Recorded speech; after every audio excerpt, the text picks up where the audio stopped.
बच्चे लोग आ गए।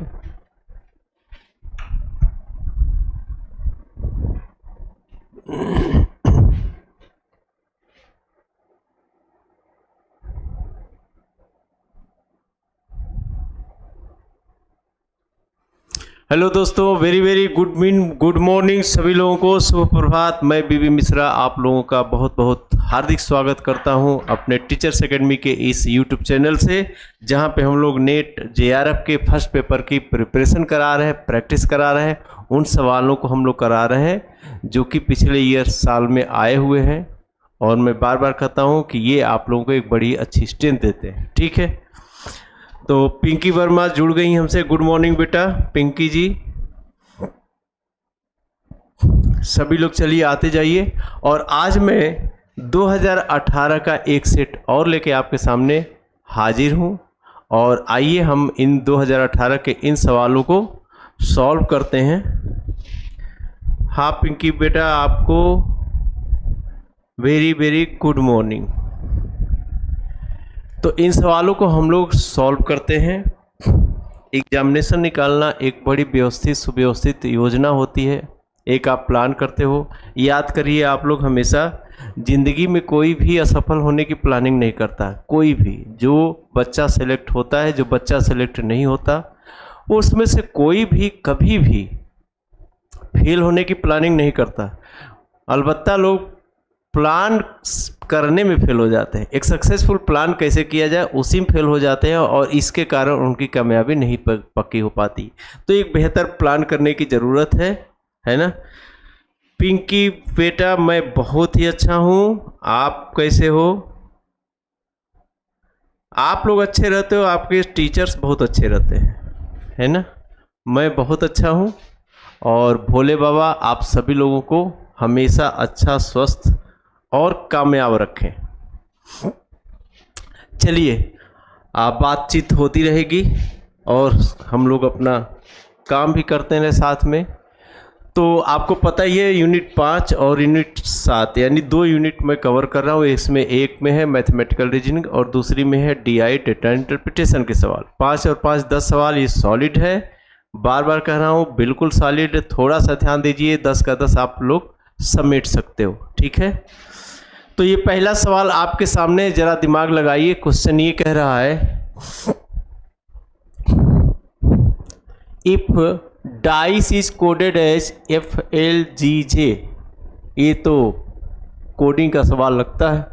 Then the code for bite will be, यदि डाइस का कोड FLGJ है तो बाइट का कोड क्या होगा? बाइट का कोड क्या होगा? इसको कैसे सॉल्व करेंगे आप लोग? एक छोटी सी बात बता रहा हूँ। रीजनिंग में जब आप लोग पढ़ते हैं तो सिखाया जाता है आपको कि हमें अंग्रेजी के अल्फ़ाबेट्स के न्यूमेरिकल वैल्यू पता होनी चाहिए, और इसके लिए हम क्या करते हैं, 5-5 के अंतर पे सबको बांट लेते हैं। 5-5 के अंतर पे सबको हम बांट लेते हैं, तो हमें निकल के आता है E 5वें नंबर पे, J 10वें नंबर पे, O 15वें नंबर पे, T 20वें नंबर पे, और Y आता है 25वें नंबर पे। इसके बीच में जो अक्षर आएंगे उनका इन्हीं के आधार पर हम लोग उनका क्रमांक पता कर लेते हैं। ठीक है, Kanu Gujjar Jodhpur, very very good morning Gujjar ji. क्या नाम होता है आप लोगों का, गुज्जर। नाम लेते ही एक बड़े ही खूंखार छवि दिखती है। खूंखार मीन द सेंस बोल्ड, दबंग, गुज्जर नेता। हाँ, very very good morning Gujjar, Kanu Gujjar from Rajasthan. Gujjar Jhajjar. चलिए, तो यहां से हम पता कर सकते हैं। अब कोडिंग डिकोडिंग में क्या करते हैं हम लोग, ध्यान दीजिएगा। ये तरीका हर सवालों पे लागू हो जाता है, हर सवालों पे लागू हो जाता है। चंदन कुमार पासवान बोल रहे हैं, वेरी गुड मॉर्निंग चंदन जी, वेरी वेरी गुड मॉर्निंग। अच्छी बात है, आप सभी लोग रहते हैं यहाँ पे तो मज़ा आता है पढ़ाने में। हाँ, हम भी तब लगता है, देखो आप लोगों का कमेंट आता है तब एक बात बताएं आपको, हम लोग का मन लगने लगता है, तब लगता है कि बिल्कुल हम क्लास में है, क्लास मेरी भरी हुई है। अब जब कमेंट वगैरह नहीं आता है तो लगता ही नहीं किसको पढ़ा रहे हैं, और कमेंट आप रिस्पॉन्ड कर रहे हो तो लगता है हाँ बच्चा देख रहा है, बिल कंसंट्रेशन हमारा आपकी तरफ बढ़ जाता है। ठीक, चलिए, वेरी वेरी गुड मॉर्निंग, सभी लोगों का दिन शुभ हो। तो मैं ये बता रहा था, कोडिंग डिकोडिंग के सवालों को सॉल्व करने के लिए आप हमेशा एक काम करिए कि जो दिया गया है, जो शब्द दिया गया है, जिसका कोड बनाया गया है, इनका आप नंबर लिख लीजिए। जैसे DICE है ना, हमने क्या करना है, इसका कोड ले लीजिए। तो D आ जाता है आपके चौथे स्थान पे, है ना, और I भाई GHIJ, J से ठीक एक अक्षर पहले पड़ता है आपका J, अरे I। तो अगर J 10 पे है तो I हो जाएगा 9वें स्थान पे, C तीसरे स्थान पे होगा, और E देखिए 5वें स्थान पे, है ना। अब कह रहा है कि डाइस बन रहा है FLGJ, क्या बन रहा है, FLGJ, FLGJ, ठीक है, ये बन रहा है। तो अब इसका भी आप कोड डाल लो, इसका कोड डालोगे कितना आ जाएगा, F का 6 हो जाएगा, L का देखिए JKL ये 12वें पे हो जाएगा, G हो जाएगा 7वें पे, और J होता है 10वें पे। अब ये 4 6 हो रहा है ना, 4 से 6 हो रहा है तो प्लस का 2 किया गया, ठीक है, 4 से 6 हो रहा है प्लस का 2 किया गया है, 9 से 12 हो रहा है प्लस का 3 किया गया है, 3 से 7 हो रहा है प्लस का 4 किया गया है, और 5 से 10 हो रहा है प्लस का 5 किया गया है, ठीक है। अब आपका एक कोड दिया जाता है, और उस कोड जिस नियम को फॉलो करता है वही नियम को हमें फॉलो कराना है, उसी नियम को हमें फॉलो कराना है जो पूछा गया उसके लिए भी। यानी जो पैटर्न इसने फॉलो कर लिया, सेम पैटर्न पे आपका दूसरा कोड भी बनाना है, नकल करनी है। अब बाइट का बताना है तो हमें क्या करना है, बाइट BITE, इस बाइट का हमें न्यूमेरिकल वैल्यू ले लेनी है, और बाइट की न्यूमेरिकल वैल्यू आ जाएगी आपकी, देखिए 2, B का 2 होता है, I का 9 होता है, T का 20 होता है, और E का होता है 5। अब मैंने क्या किया, देखो यहाँ पे जो आपका कोड था, इनके न्यूमेरिकल वैल्यू में एक एक बढ़ा के जोड़ता जा रहा था। पहले क्या जोड़ा है, 2, तो हम भी यहाँ पे 2 जोड़ देंगे,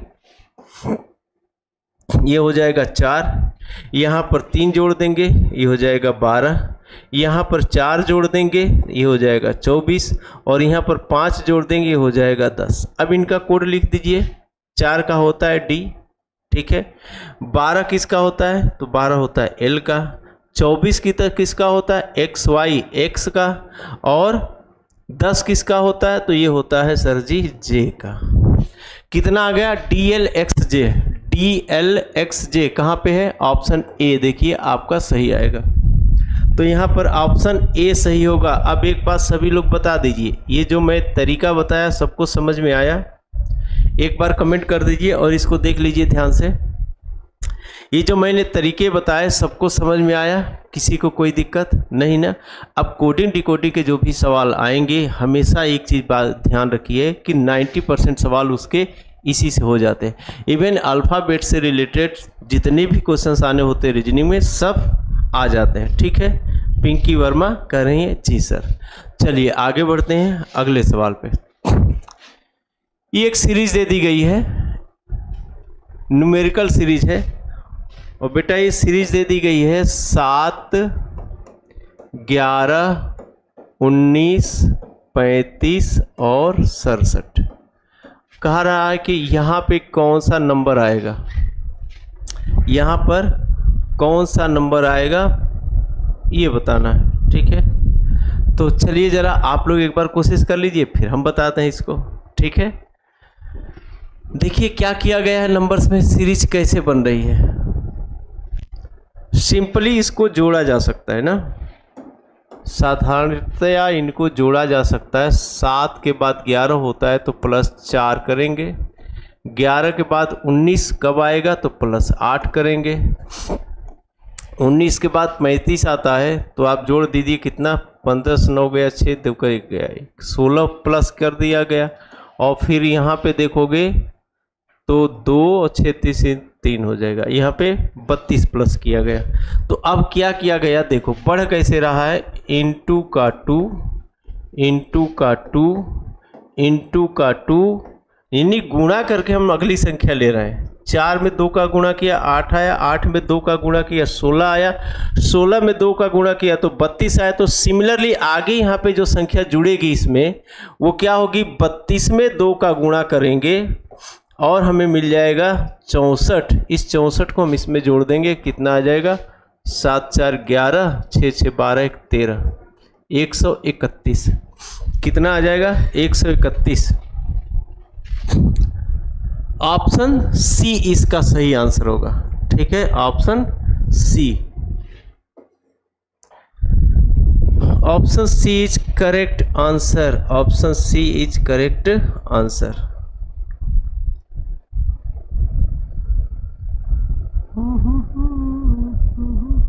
प्रशांत वासवा 131, वेरी गुड, बहुत सही प्रशांत जी, बहुत बढ़िया, शाबाश। ऐसे आप लोग आंसर देते रहिए, मज़ा आ जाएगा यार। और लाइक्स बढ़ाते चलिए, है ना, लाइक्स बढ़ाते चलिए, हमें भी आनंद आ जाएगा।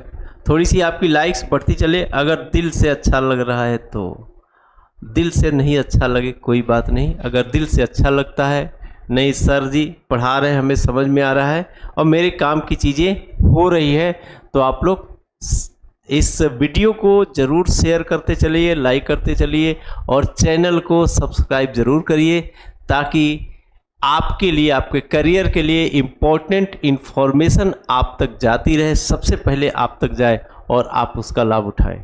ठीक है, एक बार फिर बताऊंगा, टीचर्स एकेडमी की एक बेहतरीन टीम लगी हुई है आपके नेट और जेआरएफ निकलवाने के लिए। हम लोग पूरी कोशिश है कि अधिकतम बच्चे जेआरएफ क्वालिफाई करें और इसके लिए हम लोग रणनीति बना के काम कर रहे हैं। पहले हम लोग आए हुए क्वेश्चंस को करा रहे हैं ताकि आप लोगों को, और देखो पूरा सेट करा रहे हैं हम लोग, ऐसा नहीं यूट्यूब पे वो भी फ्री में। आप सोच सकते हो कमाल की बात है ये कि यूट्यूब पे पूरा सेट सॉल्व करा रहे हैं हम लोग, वो भी फ्री में करा रहे हैं, ताकि एक बेहतरीन प्रैक्टिस का माइंडसेट बन जाए आपका कि ऐसे ही क्वेश्चंस आते हैं नेट जेआरएफ में। और ये प्रक्रिया अगर बार बार हो जाएगी, एक्सपीरियंस आपको क्वालिफाई करा देगा। ठीक है, तो एक्सपीरियंस ज़्यादा से ज़्यादा आप लोग लो, ठीक है ना जी हाँ। और ये पढ़ते चलिए साथ में, जिन बच्चों को मैथमेटिक्स बिल्कुल नहीं आती, दूर दूर तक मैथ के बारे में कभी सोचते ही नहीं, भागते हैं, ऑप्शन तलाशते हैं कि इसके बदले में ये कर लेंगे ये कर लेंगे, लेकिन ऑप्शन ही होता है, वो पूरा स्कोर हम लोग कर नहीं पाते। तो उनके लिए हम लोग अलग से पढ़ा रहे हैं, बिल्कुल बेसिक से पढ़ा रहे हैं, तो उससे आप लोग जुड़ सकते हो। और जो नंबर चल रहे हैं आपको लगातार पट्टी पे, उसमें से किसी भी नंबर पे आप फ़ोन करके पता कर सकते हो, व्हाट्सएप कर सकते हो, अदरवाइज आप कमेंट में भी लिख सकते हो, उन बैचेस के बारे में पूछ सकते हो जिस बैच में आपको शामिल होगा। ठीक है, चलिए आगे बढ़ते हैं और एक सवाल और लेते हैं। इसको देखिए, निम्नलिखित वर्णानुक्रम में अगला पद है, the next term in the letter series. ये एक लेटर सीरीज दे दी गई है, ये एक आपके सामने लेटर सीरीज है। अच्छा जानते हो मज़े की बात, आपके जो यूनिट 5 है, उस यूनिट 5 का कमाल ये है कि कभी कभी सारे क्वेश्चन आपके रीजनिंग के रहेंगे, कभी कभी सारे मैथमेटिक्स के रहेंगे, कभी कभी 3-4 मैथ्स के रहेंगे, 2 रीजनिंग के रहेंगे, और कभी कभी पता चला 3-4 रीजनिंग के रहेंगे, 1 मैथ का रहेगा। तो ये कुछ भी दे सकता है ना। अब इसको देखिए, ये लिखा है KBJHIMHG। अगर मैं आपको सिखाया था कोड रखना हो तो रख दो। के का कोड कितना होता है, तो के का कोड होता है JK11, इसका होता है B, के का 11 होता है, B का 2 होता है, जे का 10 होता है, एच का 8 होता है, ठीक है। आई का 9 होता है, एम का 13 होता है, एच का 8 होता है, क्यू का 17 होता है, जी का 7 होता है, टी का 20 होता है। अब देखो पहला लेटर 11 से 10 हुआ ना, ये घट रहा है एक एक ठो, ये एक एक ठो घट रहा है। देखो ये 11 से 10 हुआ, -1 किया पहला वाला, 10 से 9 हुआ, -1 हुआ, 9 से 8 हुआ, -1 हुआ, 8 से 7 हुआ, -1 हुआ, फिर 7 से 1 कम कर देंगे, माइनस कितना होगा, 7 से 1 गया 6, 7 से 1 गया 6 होगा। और इस 6 का क्या मतलब होता है भाई, एफ। तो यहाँ आ जाएगा एफ, यहाँ आ जाएगा, हम इसमें भरना है ना, यहाँ आ जाएगा आपका एफ, ठीक है। 6 का मतलब होता है एफ, ठीक।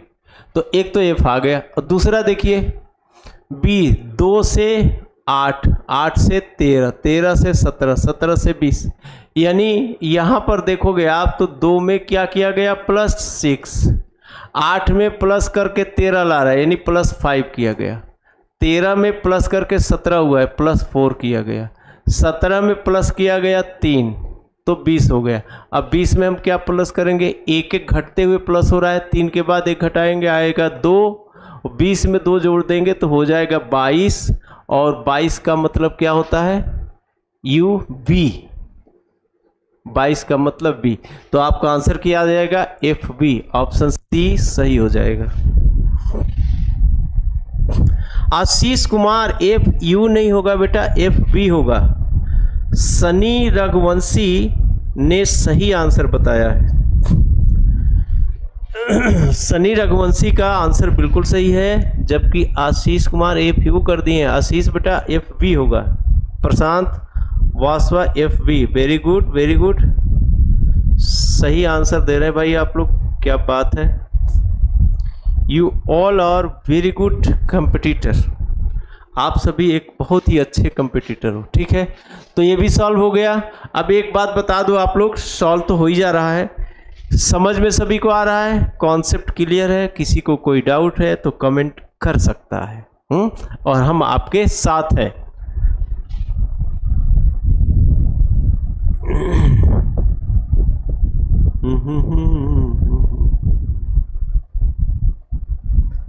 किसी भी चीज़ की जानकारी के लिए आप व्हाट्सअप कर सकते हैं 9628959237। देखिए कमेंट में नंबर पड़ा हुआ है 8318489291। प्रशांत वासवा, यस वेरी गुड, शाबाश। चलिए बड़ा अच्छा कर रहे हैं आप लोग। तो आगे वाले सवाल पे चला जाए। एक सवाल और आपके लिए है, देखिए ये सब नेट जेआरएफ में आए हुए क्वेश्चन है, आप लोगों को पता चलेगा क्या क्या हो रहा है। निम्नलिखित में से बेमेल शब्द चुनिए। अब भाई आप तो साहित्यकार हो, है ना, आप लोग तो साहित्यकार हो, तो इसका आंसर तो दे सकते हैं। बेमेल कौन है, कागज ऊन प्लास्टिक जूट, कागज ऊन प्लास्टिक जूट, कागज ऊन प्लास्टिक जूट।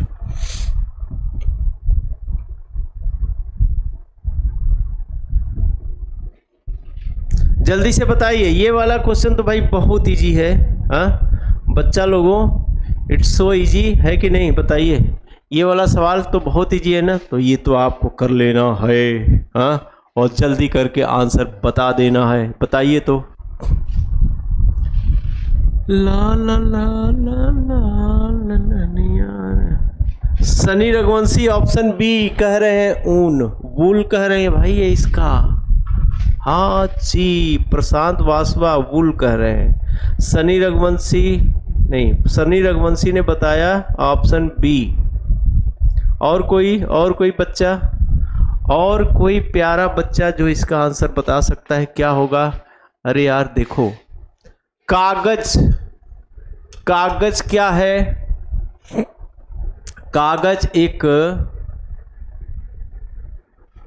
कागज एक नेचुरल सोर्स है ना, नेचुरल सोर्स, यानी प्राकृतिक स्रोत से कागज बनता है भाई, पता है ना, प्राकृतिक स्रोत है कागज का।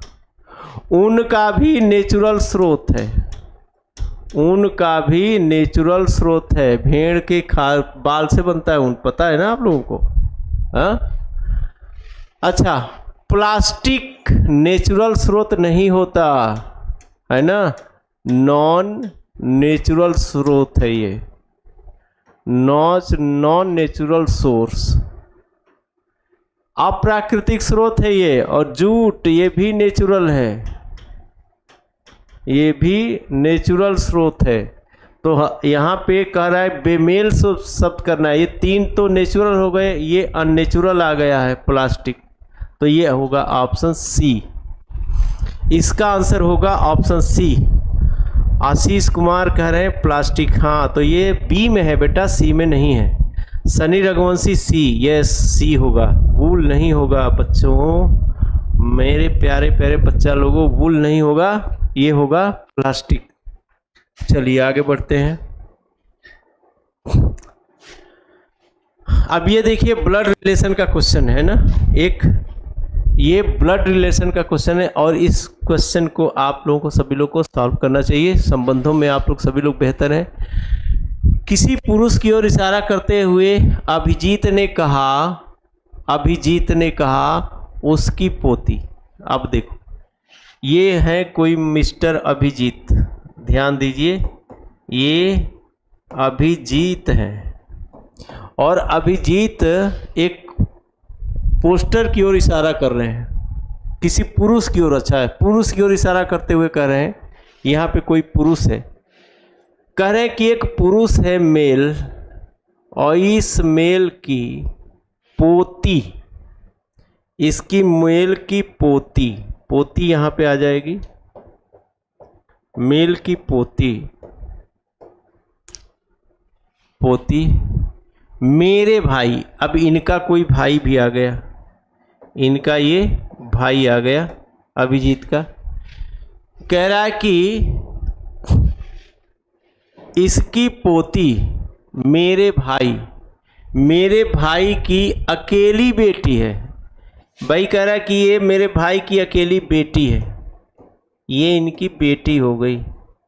तो अगर इनकी, अच्छा इनकी बेटी है और जो इनकी बेटी है तो इनकी भी बेटी लगेगी, भतीजी लगेगी, ये इनकी भतीजी लगेगी। तो ये चाचा या ताऊ हो सकते हैं, क्या हो सकते हैं? चाचा या ताऊ।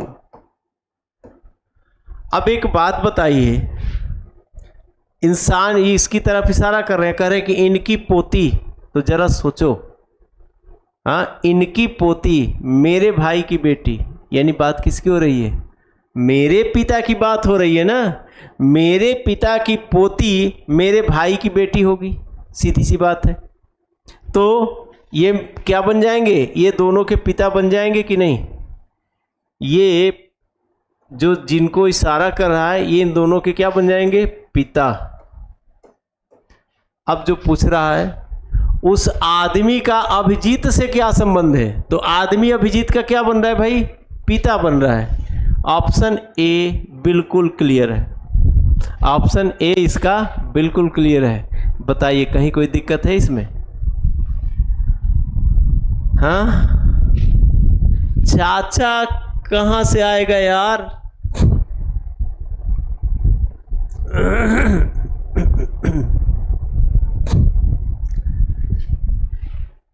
कह रहा उसकी पोती मेरे भाई मेरे अभिजीत का भाई, तो भाई किसी एक के दोनों बच्चे होंगे ना, बेटे होंगे, चाचा कैसे होगा? पिता होगा। हाँ, अगर भाई लिखा रहेगा ना मेरा भाई, तो सगा भाई समझना, चचेरा मत समझ लेना। हाँ, और भाई के एक ही बाप होता है, उस बाप के कोई पोती होगी तो उसमें से एक की भतीजी लगेगी और एक की बेटी लगेगी। प्रशांत वर्मा फादर, यस इसका आंसर फादर होगा, इसका आंसर फादर होगा। कोई बात नहीं, चलिए तो अच्छे क्वेश्चन आपको मिल रहे हैं। अब आ जाइए हम लोग चलते हैं आगे।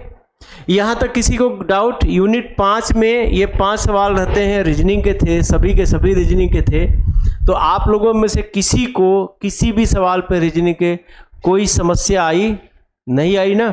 अब बाकी अगर आंसर नहीं दे पा रहे तो कोई दिक्कत नहीं है, क्लास चल रही है उसमें आप लोग शुरू से पढ़ सकते हैं। यहाँ तो हम लोग प्रैक्टिस सेट करा रहे हैं। फिर भी भरसक प्रयास मेरा यहाँ रहता है कि हम इसको आपको इसलिए न छोड़ के रखें कि हम क्लास में बताएंगे, जब आप प्राइवेट पढ़ोगे तब जो भी रिलेटेड कॉन्सेप्ट है मैं कॉन्सेप्ट बता चल रहा हूँ ताकि आप लोग इससे रिलेटेड सभी सवाल को सॉल्व कर सके। ठीक है, और क्लास अगर आपको बेहतरीन लग रही है तो वीडियो को शेयर ज़रूर करते चलिए और भी लोग देखने के लिए आपके साथी जोड़ते चलिए। आइए आगे बढ़ते हैं यूनिट 7 पे। अब यूनिट 7 में डीआई के क्वेश्चन होते हैं, डेटा इंटरप्रिटेशन के 5 सवाल रहते हैं और इन 5 सवाल में आपकी देखो डेटा इंटरप्रिटेशन के जितने भी सवाल आपसे यूजीसी नेट में पूछे जाते हैं, एक ख़ास बात यह है कि थोड़ी सी लेंदी कैलकुलेशन है, लेकिन अगर आप इनके शब्द को जो निर्देश दिया गया है, जो क्वेश्चन पूछता है उसको समझना सीख गए तो ये सवाल आप कर ले जाओगे। थोड़ी सी कैलकुलेशन की प्रैक्टिस आपको ज़रूर करनी होगी, जिसमें जोड़ना, घटाना, गुणा, भाग, प्रतिशत निकालना, अनुपात निकालना, औसत निकालना, ये बेसिक चीज़ें आती है तो आप कर ले जाएंगे। ठीक है, अब कह रहा है कि कोई मद दे दिया गया है करोड़ों रुपए में, 2008 से 2012 का एक डाटा दिया गया है। इसमें कह रहा है कि ये सब इतने मद दिए जा रहे हैं, जा रहा है कहीं पे, है ना। वेतन के लिए ये डाटा दे दिया है कि 2008 में 57.6 करोड़ और ऐसे ही आपके ये वेतन में जा रही है। ईंधन पे, फ्यूल पे इतना खर्च हो रहा है सारे ईयर्स में, बोनस पे इतना जा रहा है, ब्याज पे इतना जा रहा है और कर टैक्सेज में इतना चला जा रहा है। ये मत दिया गया खर्च होने का कि इतना इतना खर्च हो रहा है। ठीक है, अब कह रहा है इन डेटा के आधार पे आप सवालों का आंसर देंगे, सवालों का आंसर देंगे और डायरेक्शन में जो डेटा दिया गया है वो आपका कहता है, ये महोदय छोड़ दिए हैं, ये चाय के बागान का विवरण है। एक चाय का बागान है, उस चाय के बागान का विवरण है ये चाय के बागान का खर्च है। ये एक चाय के बागान का खर्च दिखाया गया कि 2008 में उसका खर्च कहाँ कहाँ हो रहा था। वेतन पे इतना जा रहा था, ईंधन पे इतना जा रहा था, बोनस पे इतना जा रहा था, लोन्स पे इतना जा रहा था और टैक्सेस देने में इतना जा रहा था। तो ये चाय के बागान का एक्सपेंडिचर है जो विभिन्न मदों में दर्शाया गया है कि इतना इतना वो खर्च कर रहा है, व्यय कर रहा है। अब इस आधार पे आपके सवाल पूछे जाएंगे। कह रहा है कि वर्ष 2008-2012 की अवधि के दौरान ऋणों पर ब्याज पर औसत वार्षिक व्यय था। ऋण है ना, बात किसकी हो रही है? ऋण की हो रही है। तो अगर बात ऋण की हो रही है तो हमें देखना पड़ेगा कि ऋण पर कितने कितने ब्याज थे, है ना, और इसका औसत पूछ लिया गया है। ठीक है, क्या पूछ लिया गया है? औसत। तो आइए देखते हैं ऋण। ये देखिए ऋणों पर ब्याज ये है ना, ये है, इसका औसत पूछा गया है। तो औसत निकालने का एक बहुत सा आसान तरीका ये है कि अगर आप चाहो तो इसका औसत बड़े आसानी से आराम से निकाल सकते हो। मैं मान लेता हूँ कि चलो इसको मैं एवरेज मान लो, एक मिनट के लिए मैं मान ले रहा हूँ कि 6 एवरेज है। अभी दशमलव की बात छोड़ दो, जो बता रहा हूँ ध्यान से समझो आप लोग कि आसान कैसे कर सकते हो। मैं ये मान के चल रहा हूँ कि 6 औसत हो गया, ठीक है, 6 एवरेज हो गया। अब देखो 6 से ये 2 ज़्यादा हो रहा है ना, ये 6 से अब अगर आगे बढ़े तो +2 हो रहा है और ये 6 से जाओगे ऊपर की तरफ तो -2 है। तो ये तो मामला ही ख़त्म हो गया। 2 मैंने इसको दे दिया, ये भी 6 हो गया। अच्छा, इधर +1 बढ़ जा रहा है और इधर का कितना बढ़ जाएगा? 6 3 9 3। अब ये 3 1 4 ज़्यादा हो रहा है। कितना ज़्यादा हो रहा है? 4 ज़्यादा हो रहा है। तो इस 4 को इन 5 में बांट दो, 4 को 5 में बांट दो तो 5 8 40, ठीक है, कितना हो जाएगा? 0.8। एक एक में 0.8 जोड़ देंगे, एक एक में अगर 0.8 जोड़ देंगे तो कितना आ जाएगा? 6.88 समथिंग आ जाएगा, 6.88 समथिंग आ जाएगा। तब आपका ऑप्शन क्या हो जाएगा बढ़ के, ये हो सकता है या 7.28 हो सकता है। इन दोनों में कोई एक होगा। अब कौन होगा आइए देख लेते हैं, क्योंकि 0.50 पहले से भी है, 0.50 पहले से है, और 0.50 अगर पहले से है, मैं 0.88 ऐड कर दूं तो 8 5 13, यानी लगभग 7.28 होना चाहिए। एक तो ये तरीका हो गया, बाकी अब जोड़ लेते हैं, देख लीजिए भाई। 8 2 10, 10 8 18, 18 और 8 26 के 6 हासिल 2, है ना। 8 3 का 24, 2 26, 6 हासिल 2, 6 2 8, 8 5 13, 13 3 16, 16 2 18, 18 और 8 26 के 6 हासिल 2, 6 2 8, 8 5 13, 13 3 16, 16 2 18, 18 8 26 के 6 हासिल 2, 4 2 6, 6 12, 12 8 20, 20 7 27 और 27 और 9 36। भाग किससे करना है, 5 से। 1 2 3 4 5, कितने नंबर है, 5, भाग कर दीजिए। और वही बता रहे थे ना 7.28 होगा। 5 7 जा, औसत निकालने का मतलब क्या होता है, sum of data upon number of data. औसत बराबर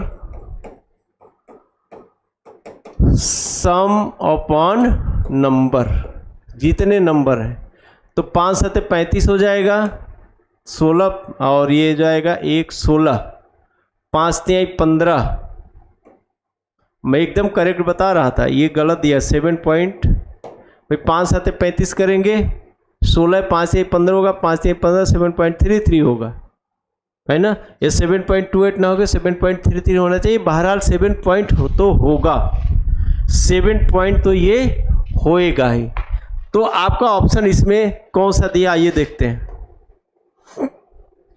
हाँ ये देखो दिया है 7.33 करोड़ रुपए, 7.33 करोड़ रुपए। और एक बार मैं फिर वहाँ चलना चाह रहा हूँ और आपको दिखाना चाह रहा हूँ कि बगैर जोड़े हम औसत कैसे निकाल लेंगे। ध्यान देना आप लोग, है ना, बड़े ही काम की बात बता रहा हूँ। इसको आप लोग बेटा जरूर ध्यान देना कि बिना हम इसको जोड़े कैसे औसत निकाले। तो ध्यान दो, मैंने क्या कहा कि मैं कोई एक बीच की संख्या औसत ले लूँगा। जैसे 4 6 8 7 9 है, तो मैं मान लेता हूँ कि 6 मेरा औसत है, ठीक है। ये 4 जो है 2 कम हो रहा है, 8 2 ज़्यादा हो रहा है, 7 1 ज़्यादा हो रहा है, 9 3 ज़्यादा हो रहा है, ठीक है। अब अगर इनको मैं टोटल करूं तो ये 2 से तो 2 कट गया, 3 और 1 4 हुआ। इस 4 को मुझे इस पांचों में बांट देना है, 4 को पांचों में बांट देना है। अब 4 को अगर हम 5 में बांटेंगे तो ये जाहिर सी बात हो जाएगा 0.8 सब में जोड़ देंगे। 0.8 का मतलब 80 हो सकता है या 8 8 हो सकता है। तो 0.8 अगर मैं इसमें जोड़ दूं 0.8, ठीक है, 0.8 सब में जोड़ देंगे तो कितना आ जाएगा 7.88 जोड़ना है ना सब में, 8 जोड़ देंगे तो लगभग 33 आ जाएगा, है ना। 6 में जोड़ना था, सॉरी 6 में जोड़ना है तो 7.50, 6.50 इसको मैंने माना था, और इसमें 8 जोड़ देंगे, 8 8 5 13 6 7, तो लगभग मेरा आंसर आ जाएगा 7.33 करोड़ रुपए। तो ये हम लमसम अपने आंसर पे चले जाते हैं, ठीक है। आइए अगले सवाल को देखते हैं। डीआई का नेक्स्ट क्वेश्चन है बेटा, कह रहा है कि वेतन की प्रतिशतता के रूप में बोनस किस वर्ष उच्चतम था। वेतन की प्रतिशतता के रूप में बोनस की बात की जा रही, किससे रिलेट करा रहा है, वेतन से bonus. Bonus as a percent of salary was highest in the year. तो आइए निकाल लेते हैं कब कब होगा, देखते हैं जरा। महोदय क्या किया है ना कि डेटा प्रश्नों के साथ नहीं रखे हैं हमारे टाइपिंग मास्टर।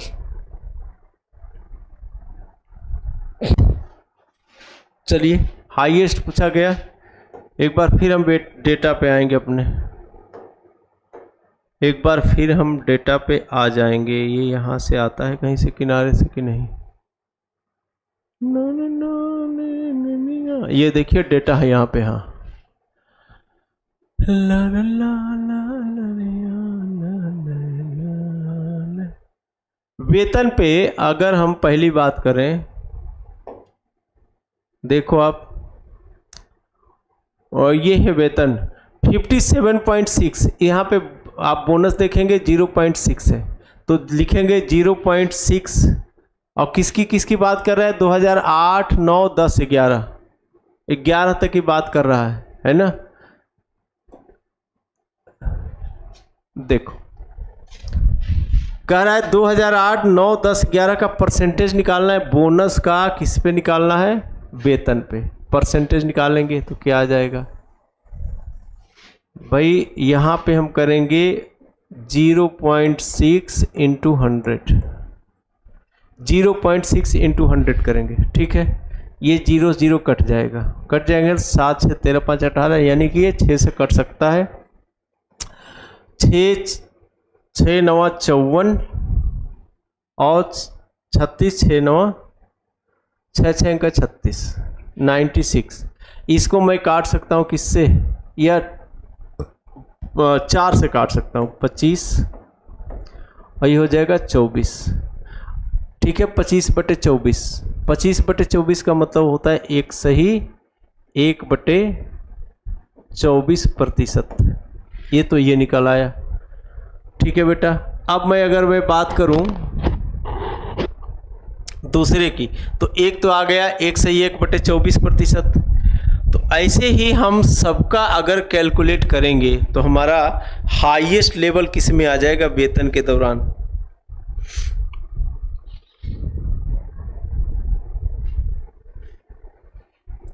हाईएस्ट लेवल अगर मैं यहाँ पे देखता हूँ, देखो 67.2 और 0.74 है, ठीक है। 67.2 एंड 0.74 है। और मैं अगर 2010 में जाता हूँ, 2010 में 64.8 है और 0.76 है, ठीक है। 0.76 है। 68.4, 0.5। अब देखो कैलकुलेशन से बचना है तो आप ट्रिक क्या अपनाओगे? ये बात समझो, बड़े ही आप बहुत ही इंपॉर्टेंट, बड़े काम की और कायदे की बात बता रहा हूँ, ध्यान देना आप लोग।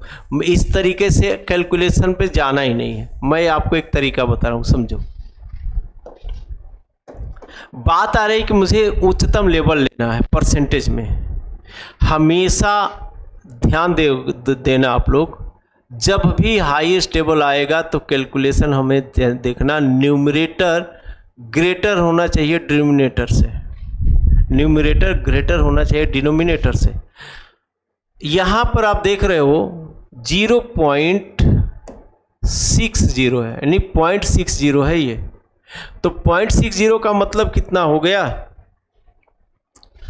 और ये कितना? 57.6 है, 57.6 और 0.60 हो रहा है, ठीक है। यहाँ पे देखेंगे डिफरेंस कितना है? बहुत ही कम है। 68.4 देखो, 0.5 देखो, ठीक है। तो यहाँ पे देखोगे आप डिनोमिनेटर ग्रेटर हो रहा है।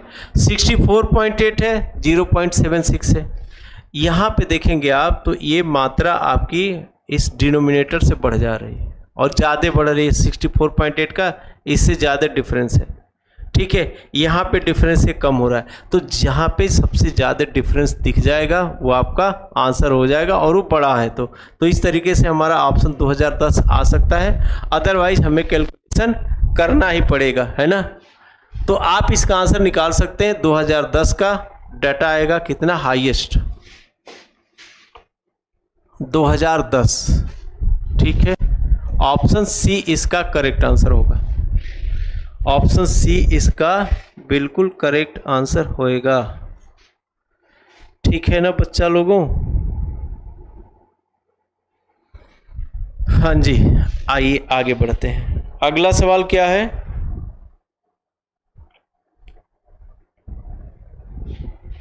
परसेंटेज निकालना हो आप लोग निकाल सकते हो। नेक्स्ट क्वेश्चन है आपका, किस वर्ष में कुल व्यय सबसे कम था? कुल व्यय सबसे कम की बात की जा रही, किस वर्ष में कुल व्यय सबसे कम था, ठीक है। कुल व्यय का मतलब क्या होगा? मुझे जोड़ना पड़ेगा, है ना। किस वर्ष में कुल व्यय सबसे कम था? ये टोटल पूरे के पूरे उनके व्यय है और सबसे कम की बात की जा रही है। तो सबसे पहले हम क्या करते हैं, ये वेतन वाइज सेक्टर वाइज देखते जाते हैं कि सबसे कम कितना कहाँ पे आ रहा है। तो अगर मैं वेतन की बात करूँ तो सबसे कम कहाँ पे आ रहा है? 2008 में। अगर मैं फ्यूल की बात करूँ तो सबसे कम कहाँ पे आ रहा है? ये भी आ रहा है 2008 में। ठीक है बेटा। अगर मैं बोनस की बात करूँ तो ये सबसे कम कहाँ आ रहा है? ये आ रहा है 2009 में। ब्याज पर अगर मैं बात करूं तो सबसे कम कहाँ आ रहा है? 2008 में। अगर मैं टैक्स की बात करूं तो सबसे कम कहाँ आ रहा है? ये आ रहा है आपका 2010 में। अब एक बात बताइए, 2008 में सबसे कम आ रहा है। दो डेटा ऐसे हैं कि जो 2008 में सबसे कम है। ठीक, ब्याज में भी 2008 में सबसे कम हो रहा है, ध्यान देना आप लोग। यानी 3 साल ऐसे हो गए जिसमें सबसे कम व्यय था इन सेक्टर पे। ठीक, एक 2009 में जा रहा है और एक 2010 में जा रहा है। तो कॉमन सेंस क्या कहता है? कॉमन सेंस क्या कहता है कि 2008 होगा व्यय सबसे कम। कहाँ पे हो रहा है? 2008। अब एक बात बताओ, क्या यहाँ पे मुझे जोड़ने की जरूरत है? क्या यहाँ पर मुझे जोड़ने की ज़रूरत है? नहीं है ना। तो वो आपको एक कॉमन सेंस लेके चलना पड़ेगा कि किस साल कम हमारा खर्च हो रहा है, तो हम डाटा देख के समझ सकते हैं कि हाँ इस साल हमारा खर्च कम हो रहा है। तो यहाँ पे मुझे कैलकुलेशन करने की कोई ज़रूरत नहीं है। हम सीधे सीधे क्या करेंगे, आंसर लगाएंगे अपना कि सबसे कम कहाँ खर्च हो रहा है, तो 2008 में। सबसे कम खर्च कहाँ हो रहा है? 2008 में। मुझे कतई कोई जोड़ने घटाने की ज़रूरत ही नहीं है, केवल मुझे आंकड़े को देखना है और अपना आंसर क्लियर करना है। ठीक है, तो ये बात हम लोगों को समझनी है और आनी चाहिए, क्योंकि इसके जो नंबर्स होते हैं डेसिमल में होते हैं, कम कटने वाले होते हैं, तो वो उलझा सकते हैं आपको कैलकुलेशन में। ठीक है ना। एंड क्या भैया, रॉक स्टार, वाह, वेरी गुड मॉर्निंग प्रशांत, 2008। यस बेटा। तो मैं जो आपको बातें बता रहा हूँ समझ में आ रही है ना? हाँ, एक बार फिर समझ लो। इन सब सवालों को करने के लिए हमेशा एक चीज़ ध्यान दिया करिए। कह रहा है कि कब खर्च कम हो रहा है? 2008 में मैं देख रहा हूँ वेतन में 57.6 यानी कम खर्च किया गया। फिर मैं फ्यूल पे देखता हूँ तो 2008 में कम खर्च किया गया। फिर मैं बोनस पे आता हूं तो ये दिख रहा है कि 2009 में कम खर्च किया गया, लेकिन 2008 की तुलना में माइनर कमी हुई है। ये 0.6 है, 0.5 है, तो माइनर कम, ये कोई मतलब ही नहीं है इसका, इतने का। और अगर मैं फिर ब्याज पे जाता हूं तो देख रहा हूं कि 2008 में फिर कम दिया गया ब्याज पे। यानी 3 साल तो ऐसे मिल गए जहां पे कम खर्च किया जा रहा है। 5 में 3 साल ऐसे मिल गए जहाँ पे कम खर्च किया गया, तो साल तो वही होगा ना। हाँ, कोई दूसरा हो ही नहीं सकता है।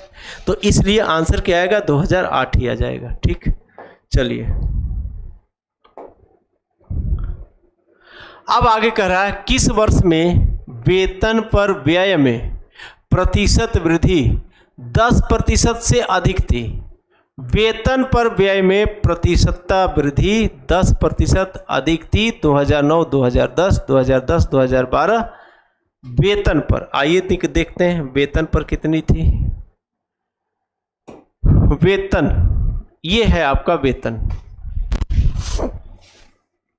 ये है वेतन। अब इसमें पूछा गया कि किस वर्ष 10% से अधिक वृद्धि हुई थी, किस वर्ष में। तो अगर मैं यहाँ से यहाँ का डिफरेंस लूँ, भाई 2008 से और 2009 की बात करूँ, ये ऑप्शन कहाँ कहाँ पे दिया, मुझे ऑप्शन एक बार देखना पड़ेगा, रुकिए।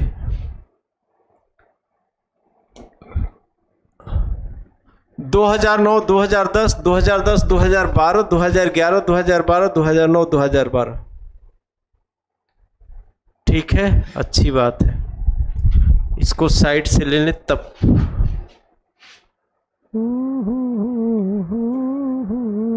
हाँ, 2009, 2010, 2009 और 2010 की अगर मैं तुलना करूं तो मुझे ये देखना पड़ेगा कि 2009 से 2010 में अंतर 19, ये 57.6 68.4, यहाँ पे क्या है 68.4 माइनस 57.4 कितना आ जाएगा 57.4 ही है ना भाई मेरे। अच्छा 57.6 है ये, 57.6 कितना आ जाएगा 14 से 6 गया 8, ठीक है 7 से 7 गया 0 और बचा 1, यानी 10.8 यहाँ पर तो आ रहा है, यहाँ पर 10.8 आ रहा है। दूसरी चीज़ देखें, फिर कह रहा है 2010 2010 में है आपका 64.8, 64 ही है या 64.8 एंड 84, 64.8 एंड 84, ठीक है 64.8 एंड 84, तो 84 माइनस 64.8 घटा दो कितना आ जाएगा 10 से 8 गया 2, 10 13 से 4 गया 7 और 7 से 6 गया 1, ठीक है 13 से 4 गया 7, अब 17.2 आ रहा है, ठीक। फिर क्या कह रहा है किस में आएगा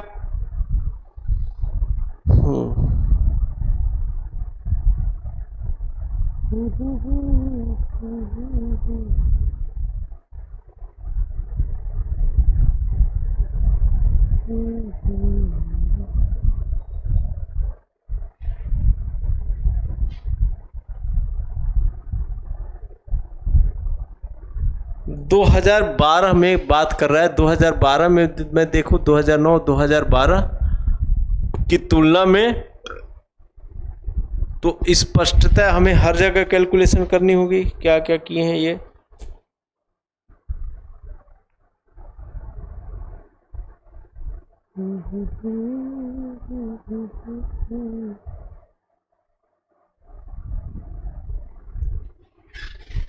दो 2009 में तो 10% बढ़ गया, ठीक है यानी ज़्यादा हो गया। 2009 2012 यहाँ पे 17.2 आ गया, ठीक है। 2011 2012 देख लीजिए, 2011 2012 ठीक है। अब 2011 में कितना 67.8 84.0, 67 84 माइनस 67.2 कितना आ जाएगा 10 से 2 गए 8, ठीक है 13 से, और ये आपका यही है ना 67.2 84, ठीक।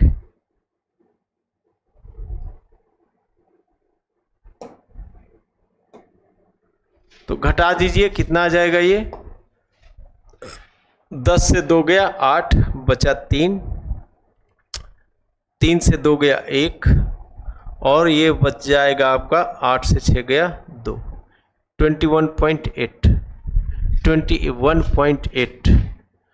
2011-12 में इतना आ गया। 2009 और 2012 तो आप देख रहे हैं कि 2009 में भी बढ़ रहा है, 2009 में भी बढ़ रहा है, 2011 में भी बढ़ रहा है, 2012 में भी बढ़ रहा है। तो हमारा ऑप्शन क्या आ जाएगा, ये है रुचि कुशवाहा। वेरी गुड मॉर्निंग बेटा, वेरी वेरी गुड मॉर्निंग। तो 2009 और 2012 देख रहे हैं कि हर जगह 10% से बढ़ रहा है। तो आंसर कितना हो जाएगा 2009 और 2012 इन दोनों जगहों में 10% से डाटा बढ़ रहा है, ठीक है डाटा बढ़ रहा है दोनों जगह में, यानी ऑप्शन आपका ये आ जाएगा। इसमें आ जाइए, आगे बढ़ते हैं। ऋणों पर ब्याज पर व्यय ईंधन इत्यादि पर व्यय की तुलना में कम था, किस वर्ष में? ऋणों पर ब्याज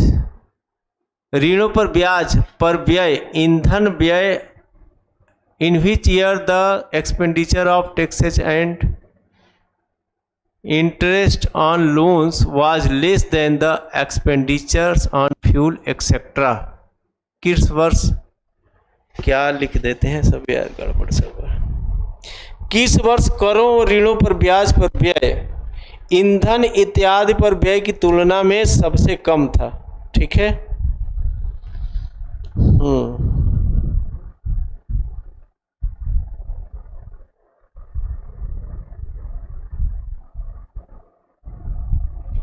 देखिए, अब इसके लिए मुझे चलना पड़ेगा, सबका एनालिसिस करना पड़ेगा इनके डेटा का।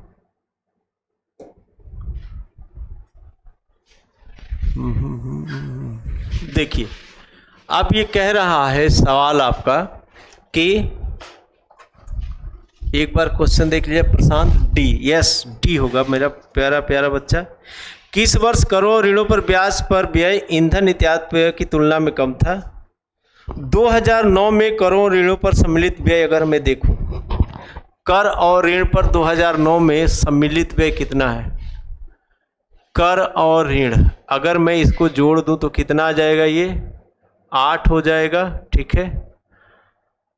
6 6 12, 6 4 10 1 11, 6 4 10 1 11, 1 1 2, 21.28। ये 2008 में आ गया। ठीक है। लेकिन डाटा 2009 का दिया है, छोड़िए 2009 देखते हैं। 2009 में ब्याज ये है और ऋण ये है, मतलब कर। इनको जोड़ दें कितना आ जाएगा? तो आ जाएगा 0 और 6 5 11। ठीक है। 6 1 7 1 8 2, 28.10। ये दोनों पे तो खर्च हो गया इतना। आगे अगर मैं बढ़ूँ देखता हूँ तो मुझे 2009 में ईंधन पर व्यय कितना मिल रहा है? 2009 में ईंधन पर व्यय, तो 2009 में ईंधन पर व्यय है 22.4। अगर मैं इनकी तुलना करूं तो आप देखोगे कि यहाँ पर इन दोनों ज़्यादा हो रहे हैं। और पूछा क्या गया हमसे? पूछा गया किस वर्ष करों ऋणों पर ब्याज पर व्यय ईंधन आदि पर व्यय की तुलना में कम था। कम की बात की जा रही है तो ये तो कम तो हो नहीं रहा है। ठीक है। 2009। अच्छा, 2010 में देखते हैं हम। 2010 में यहाँ पर देखिए ब्याज और कर मिला के कितना हो रहा है? तो यहाँ पे हो रहा है, प्लस कर देंगे, आपका 2 हो जाएगा, 8 3 11 हो जाएगा, 0.8 4 12 1 13 होगा और 1 1 2 हो जाएगा, 23.12। और 2010 में ईंधन पर कितना है? 20.2। तो यहाँ भी ये दोनों ज़्यादा हो रहे हैं, यहाँ भी ये दोनों ज़्यादा हो रहे हैं, जबकि बताना है कि कब कम हो रहे हैं। तो आ जाइए आगे। अगला ऑप्शन मेरा क्या है? तो अगला ऑप्शन मेरा है 2011। अब 2011 में मैं ईंधन पे देखता हूँ व्यय तो 26.6 है 2011 में।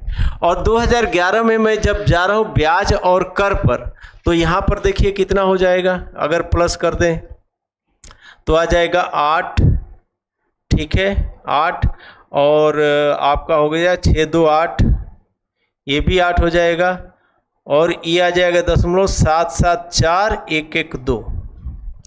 अब आप देखो 2011 में 26.6 करोड़ ईंधन पर व्यय हो रहा है और 2011 में आपका ब्याज और कर मिला के 24.88 करोड़ ही हो रहा है। तो यहाँ पर 2011 में आप देख रहे हो कि ये दोनों व्यय मिलके भी ईंधन के व्यय से आगे नहीं निकल पा रहे हैं, कम हो जा रहे हैं। और आपका सवाल यही पूछ रहा है, आपका सवाल यही पूछ रहा है कि किस साल ये कम हो रहे हैं ना। कह रहा है किस वर्ष करों ऋणों पर ब्याज पर व्यय ईंधन व्यय की तुलना में कम था, तो कम 2011 में था। यानी आपका ऑप्शन क्या होगा? यहाँ पे आपका ऑप्शन हो जाएगा सी 2011। ठीक है। तो ये आपके 10 सवाल थे आज के सेशन के, जो कि 2018 से मैंने लिया है। मंडे को हमारी मुलाकात फिर होगी। और एक बात और आप लोगों को बताइए, देखो कितनी हम लोग लगे हुए हैं यार शिद्दत से। हम एक दिन बैठ के बात कर रहे थे, हम लोग की सर बताइए हम लोग कितनी मेहनत कर रहे हैं, और इसी तालीमता से बच्चे प्रैक्टिस में जुट जाए तो उनका JRF कोई रोक ही नहीं सकता है। अभी मैं पढ़ाने के जा रहा हूँ, शाम को मैराथन क्लास लगी हुई है जिसमें सारे सब्जेक्ट चलने जा रहे हैं। प्रैक्टिस सेशन एक और आपको आज ही मिलेगा शाम को सभी लोग, नोटिफिकेशन चली गई होगी या चली जाएगी, तो सभी लोग शाम को जरूर रहिएगा। ज़्यादा से ज़्यादा संख्या में आप लोग इन्वॉल्व होइए। हम लोगों का उत्साह आपकी संख्या है, और जितनी ज़्यादा संख्या, ये जानते हो, जितना ज़्यादा इस पर कमेंट दिखता है ना, उतने ही ज़्यादा उत्साहित होते हैं हम लोग पढ़ाने के लिए, और हमारा बेस्ट निकल के आपके सामने आता है। ठीक है, बिल्कुल सी सही है। प्रियंका ने सही जवाब दिया, प्रशांत ने सही जवाब दिया, और लास्ट में सभी लोगों को बहुत बहुत धन्यवाद। जितने लोग कमेंट पे आए, कमेंट कर रहे हैं, लगातार बैठे रहे हैं, उन लोगों को बहुत बहुत धन्यवाद। और ये इंडिकेट कर रहा है कि आप कहीं ना कहीं अपने करियर को लेके, कौन सा करियर, नेट जीआरएफ यानी प्रोफेसर बनने का करियर, इसको लेके आप बहुत सीरियस हैं और लगातार बैठने की एक टेंडेंसी आप डेवलप कर रहे हो। इसको देख के मुझे वाकई बहुत अच्छा लगा। चलिए, इसी एटीट्यूड को आप लोग बनाए रखिए। मिलते हैं हम लोग अगले सेशन में, शाम को फिर मुलाकात होती है। तो मूस मैराथन में सभी लोग जरूर रहिएगा। तब तक के लिए सभी को बहुत बहुत धन्यवाद। खुश रहिए, स्वस्थ रहिए और मस्त रहिए सभी लोग।